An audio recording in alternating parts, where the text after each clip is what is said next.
এসো দেশ বদলায় পৃথিবী বদলায় এই স্লোগানে আগামীকাল শুরু হচ্ছে তারুণ্যের উৎসব।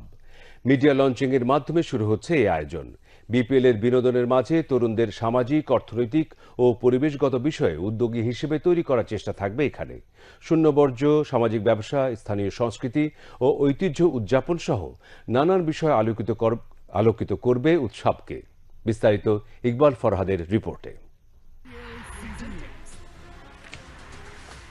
Bangladesh premier league BPL cricket ঘিরে কয়েক মাসের এই আয়োজন ছড়িয়ে পড়বে সারা দেশে।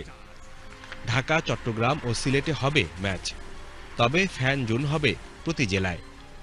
জাতীয় গর্ব ও ঐক্যের প্রতীক এই খেলাকে ঘিরে তারুণ্যকে জাতীয় লক্ষ্য অর্জনে উদ্বুদ্ধ করা হবে। আয়োজন হবে পরিবেশ বান্ধব, তারুণ্যের উদ্দীপনাকে দেয়া হবে উৎসাহী পরিচর্যা।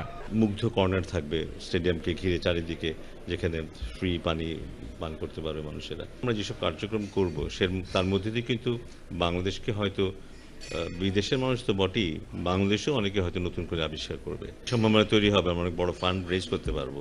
এটা ব্র্যান্ড হিসাবে দাঁড় করানোর ক্ষেত্রে যেসব কার্যক্রম হবে এবার, সেটা একটা ভূমিকা রাখবে।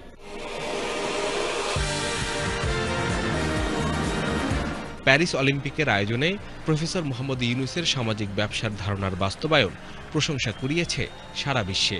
খেলার আয়োজনও কতটা দায়িত্বশীল ভূমিকা পালন করতে পারে তার উদাহরণ হয়েছে এটি। এবারের বিপিএল সে ধারণার আলোকে সাজবে। গ্রিন জোন, যেখানে যেখানে আমরা প্লাস্টিক বর্জন করার একটা প্রয়াস থাকবে, সামাজিক ব্যবসার যে ব্যাপারগুলো থাকবে, একটা পথ হয়তো দেখানোর সুযোগ হয়ে যাবে এর মধ্যে দিয়ে। কিন্তু 15 বছর আমরা বোধহয় এই সুযোগটা পাইনি, পেতে দেওয়া হয়নি মানুষকে, সেই সুযোগটা করে দেওয়া হয়নি। সেই সুযোগগুলি করে দেওয়ার একটা চেষ্টা থাকবে ডেফিনেটলি। খেলার পাশাপাশি নানা সাংস্কৃতিক আয়োজন থাকবে ভেন্যু সহ জেলা পর্যায়ের ফ্যান জোনে।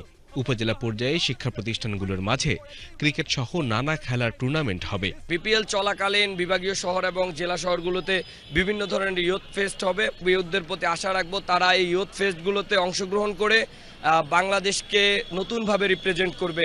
এসব ছাড়াও তরুণদের দক্ষতা বাড়াতে প্রযুক্তিগত নানা কর্মশালা হবে দেশ জুড়ে। প্রাথমিক বিদ্যালয়ে হবে স্বাস্থ্যসেবা ক্যাম্পেইন, ছবি আঁকা প্রতিযোগিতা।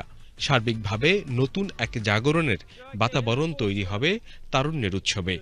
তারুণ্যের বিভিন্ন বিষয় নিয়ে আলোচনা, আমাদের উচ্চশিক্ষা, আমাদের রাষ্ট্র নিয়ে ভাবনা, তরুণদের শিক্ষা নিয়ে ভাবনা, তরুণদের সমাজ নিয়ে এবং রাজনীতি নিয়ে ভাবনা, এই ধরনের কিছু সেগমেন্ট রাখলে আমার মনে হয় যে আমরা যে নতুন যে একটা নবজোয়ার পেয়েছি জুলাই গণঅভ্যুত্থানের মধ্য দিয়ে, সেটার আরও প্রকাশ এবং প্রসার হবে। এই আয়োজন এই পৃথিবী ও তার বাসিন্দাদের রক্ষা করতে তরুণদের সুপ্ত সম্ভাবনাকে জাগিয়ে তুলবে। তাতে সামনে পথ চলার নতুন দিশা পাবে জাতি, এমন প্রত্যাশা সবার। ইকবাল ফরহাদ, বাংলাদেশ টেলিভিশন, ঢাকা।